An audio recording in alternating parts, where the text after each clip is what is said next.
The Six Pillars of Self-Esteem is the definitive piece on one of the most important psychological traits we need to live a happy life, and lays out how long you can introduce 6 practices into your life to assert your right to be happy and live a fulfilling life. My friend Paul gave me the 6 Pillars of Self-Esteem years ago, and I remember having to read most pages twice. It felt very complicated at the time. The concepts in it are for sure. Nathaniel Branden's thinking is on a very high and abstract level. Of course, you wouldn't expect anything less from one of Ayn Rand's most devout followers and former lovers, ahem. Branden devoted his life to the psychology of self-esteem, which culminated in the publication of this book in 1994. He discovered 6 pillars, which are the foundation on which one can develop a healthy amount of self-esteem to live a fulfilled life. Here are 3 lessons from the book. 1. Self-esteem is like calcium. A lack won't kill you, but you can't truly live without it. 2. Accept yourself and take full responsibility. 3. Living purposefully and practicing personal integrity are the hardest pillars of self-esteem. Lesson 1. Self-esteem is like calcium. A lack won't kill you, but you can't truly live without it. You can read headlines like 10 tips to appear more confident or how to boost your self-esteem everywhere. But if I asked you to really explain what self-esteem is, could you do it? It surely has to be more than the drunken confidence of frat guys trying cheesy pickup lines on girls, right? Yup.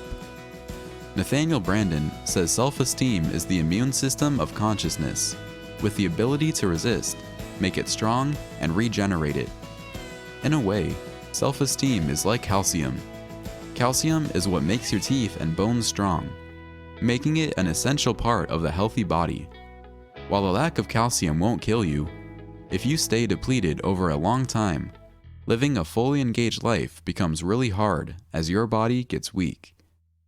The same is true for self-esteem and your psychological well-being. Sure, you can navigate through life without it, but you'll always get pushed around and not truly live in accordance with your goals, purposes, and values. This is because self-esteem works like a self-fulfilling prophecy. The more you expect yourself to be capable of, the more these expectations influence your behavior in a way that makes your actions align with them. Therefore, your self-esteem is a way to turn your desires into reality. Lesson 2. Accept yourself as you are and take responsibility for the 100% of things that happen in your life. I can't describe all 6 pillars here, but number 2 and 3 are important. They are self-acceptance and self-responsibility, which may be a bit hard to differentiate at first, so let me try. Self-acceptance is connected to mindfulness. You choose to value yourself just the way you are, without practicing judgment. For example, yesterday I bit my nails very badly. I could get mad at myself and regret this, but if I choose to accept that it happened, I can then ask why I bit in the first place. The answer is that I was stressed, because I felt behind on what I wanted to accomplish for the day, and biting my nails was a physical relief for the stress that I created in my head when my expectations didn't match reality.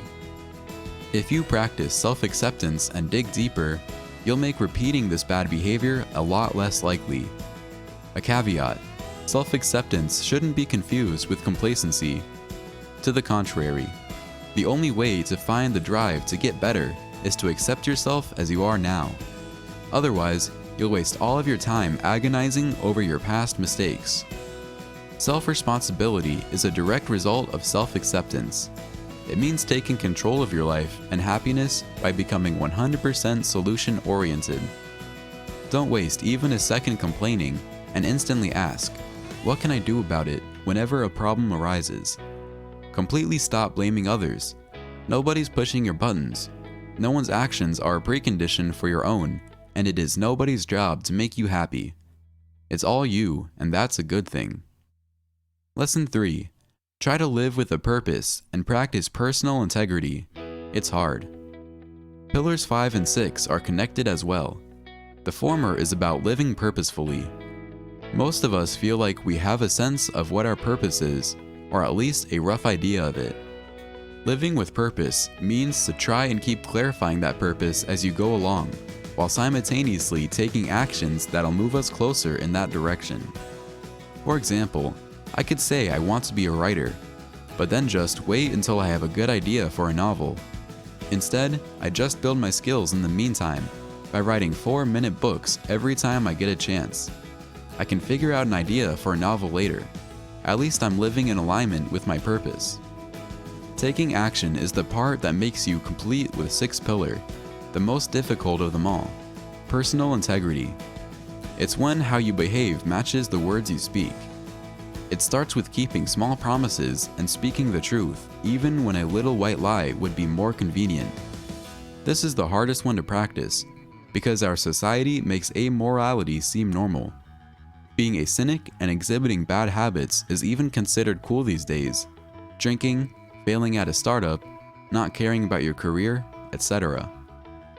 The fact that you and I are surrounded by plenty of dishonest hypocrites makes it all the more clear and important that we have to be different. This book can be recommended to the 16-year-old who's being bullied in school, the 39-year-old who's had a screenplay in her head for about 10 years now, and anyone who blames the economy for being broke. If you like audiobook summaries, you can check the description of this video. There, you can find a link that gives you a free trial of Blinkist, which is the best platform to get book and audiobook summaries. Check the link in the description below to try it for free. Would you like to download the PDF abstract file of this audiobook summary? Just check in the description of this video to get it for free.